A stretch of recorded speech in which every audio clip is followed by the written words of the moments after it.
Radio Taïwan International, les joies de l'éco-construction.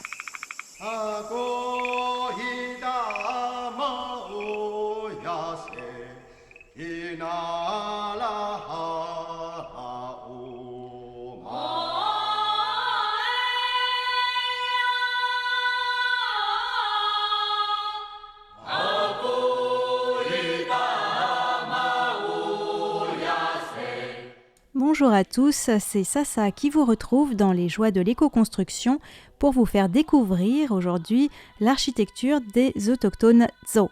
Les Tso sont l'un des 16 peuples de langues austronésiennes reconnus par le gouvernement taïwanais. Ils ne sont plus que 6000 environ et vivent dans les comtés de Jiayi et Nantou au centre de Taïwan. Comme d'autres peuples autochtones, les Tso utilisent des matériaux de construction naturelle qu'ils trouvent autour d'eux, tels que le bois, le chaume et le rotin, mais avec certaines spécificités. En juillet dernier, je me suis rendue à Jiaomei, à près de 1000 mètres d'altitude, dans le canton de Xinyi à Nantou. C'est un village Tso, mais il a été rassemblé avec le village de Kalibuan de l'ethnie Bunong. Les Tso sont arrivés avant, et les Bunong y ont été déplacés par les colons japonais pour pouvoir mieux les contrôler. Par beau temps, on a une vue sur le pic de Yushan, le plus haut de Taïwan, qui culmine à plus de 3900 mètres. En juillet dernier, je me suis rendue dans ce village parce qu'une construction traditionnelle Tso dans la cour de l'école locale était en réparation. Des volontaires sont venus changer le toit de chaume sous la supervision de Moe Yasiyungu, de son nom en mandarin Han Xiaoming. Originaire de Dabang à Alishan, il se consacre à la préservation de la culture Tso, notamment la chasse et l'architecture.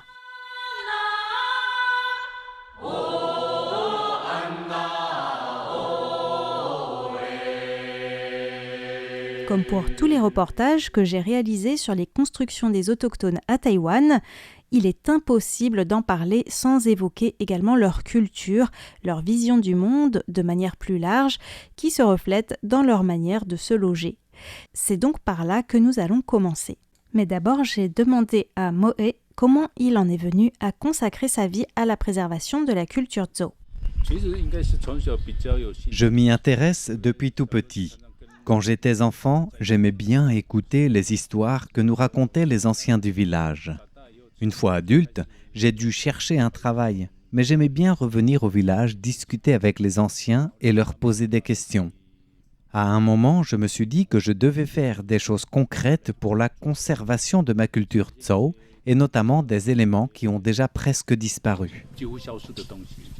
Je l'ai interviewé au coin du feu dans le magnifique Hufu, construit par des volontaires dans la cour d'école il y a 3 ans et dont le toit était donc en réfection. Un Hufu, c'est un bâtiment ouvert aux 4 vents dont la structure est en bois massif qui tient grâce à un système de tenons mortaise ou assemblage mi-bois et de nœuds en rotin sur pilotis d'environ 1 ou 2 mètres de haut. Le toit de chaume est ovale et la forme fait donc un peu penser à un œuf. En tout cas, à l'intérieur, on s'y sent bien. Ça donne même envie d'y passer la nuit, comme le fait Moe. Je lui ai demandé si un Hufu était un lieu pour discuter ou se reposer. Non, les Tso n'ont pas de lieu pour les loisirs. Autrefois, c'était plutôt un lieu d'instruction des jeunes hommes. Les femmes ne pouvaient pas y monter. Ici, les anciens transmettaient aux jeunes hommes leurs connaissances dans différents domaines. Parfois, les jeunes dormaient ici pour se détacher progressivement de leur famille et développer leur sens des responsabilités. Cette construction est donc plutôt destinée à la transmission, à l'instruction. Dabang, où habite Moe, est un village Tso beaucoup plus grand. C'est l'un des 2 endroits avec Tefuye où il y a un kuba. Le kuba a une forme similaire à celle de Hufu, mais est beaucoup plus grand. Le kuba, c'est un centre spirituel pour les Tso, au pied duquel est organisée chaque année la cérémonie Mayasui. Cette fête rassemblait les différents villages pour célébrer les victoires des Tso dans les batailles et la chasse aux têtes contre leurs ennemis Bunong notamment.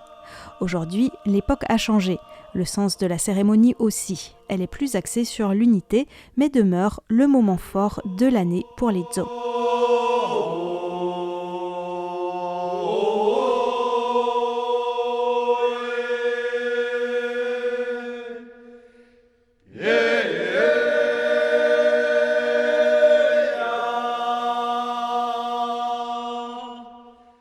Contrairement au hufu et au kuba, les maisons en revanche ne sont pas sur pilotis ni ouvertes aux 4 vents. Les maisons d'habitation sont à même le sol et ont des murs. Il y a tout ce qu'il faut pour vivre à l'intérieur. Autrefois, la structure était en bois et les murs en tiges de chaume. On pouvait donc voir depuis l'intérieur qui se dirigeait vers la maison, et notamment si c'était un ennemi. Mais les gens à l'extérieur ne pouvaient pas nous voir.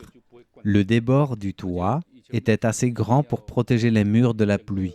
Une fois la maison construite, on surélevait le sol en ajoutant de la terre pour que l'eau ne puisse pas y entrer en cas de forte pluie.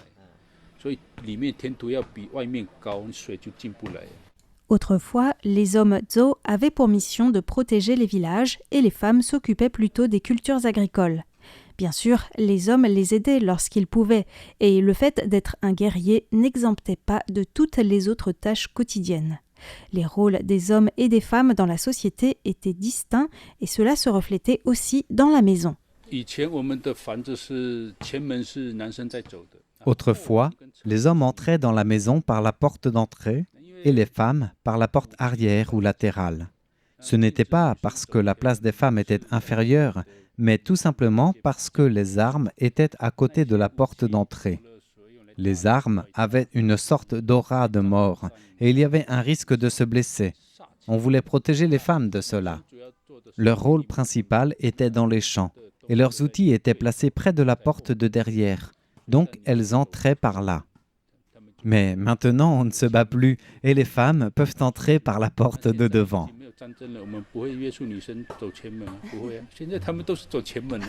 Chez les Zo, la chasse est une activité très importante et d'ailleurs, Mo'o la pratique encore.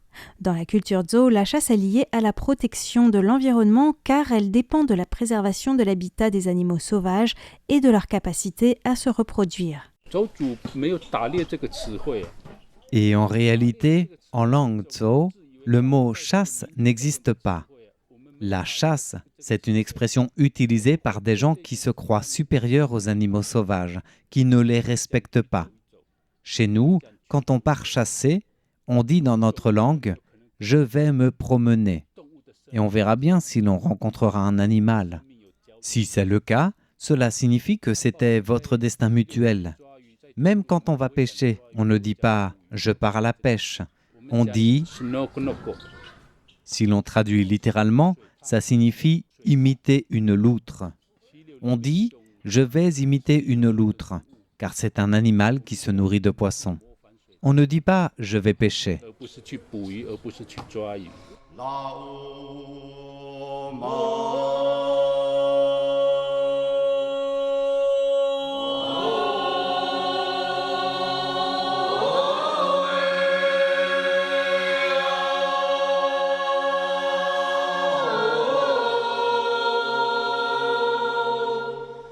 La langue influence la culture et réciproquement, rappelle Mo'o. Malheureusement, la langue Zo a tendance à se perdre, surtout parmi les jeunes qui vont vivre en ville. Mais tout n'est pas perdu. Le maintien de la langue dépend de l'environnement. Mais je pense que ça ne dépend pas que de ça. Si un enfant comprend vraiment le sens de sa propre culture, il aura tendance à la préserver, quel que soit le lieu où il vit une fois adulte.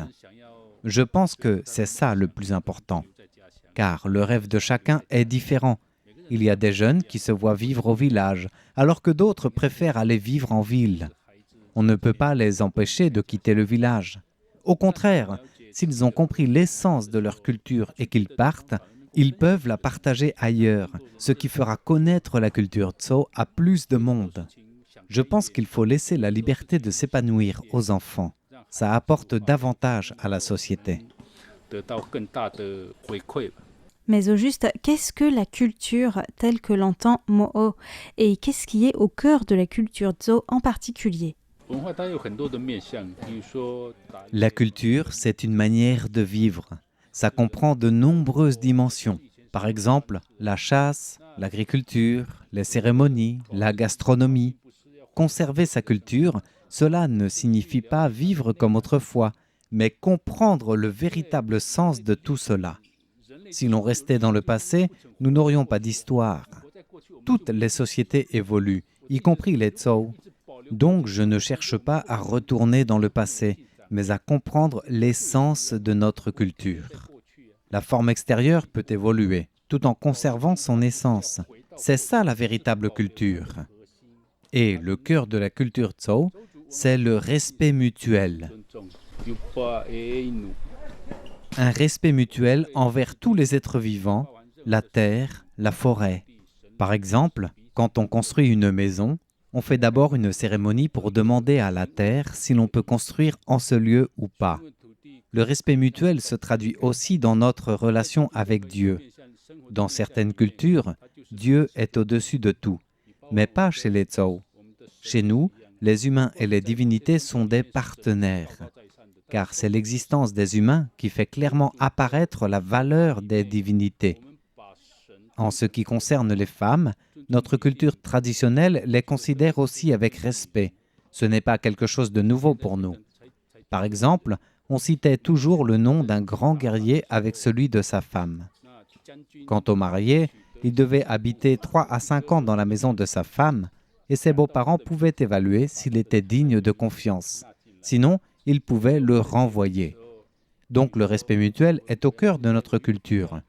Le respect entre les humains, mais aussi entre nous et la terre, les animaux sauvages et les dieux. C'est ça qu'il est important de transmettre. Les choses changent selon les époques, mais ces valeurs peuvent se transmettre.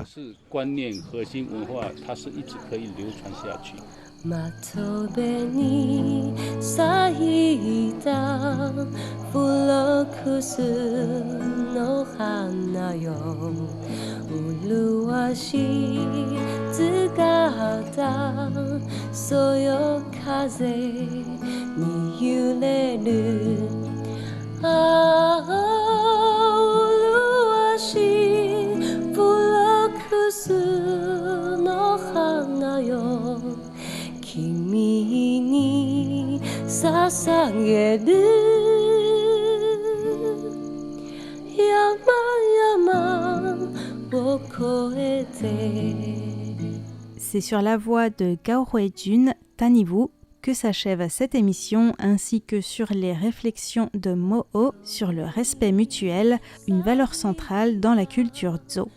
Je vous retrouve mercredi prochain pour la suite. Nous allons continuer à nous pencher sur l'architecture traditionnelle des Zo et la manière dont elle reflète leur culture. En attendant, n'hésitez pas à aller voir les photos sur notre site internet, ainsi que les nombreux liens, dont un documentaire sous-titré en français intitulé Être Zo, tourné par Marine Giangregorio et Ujang. À bientôt.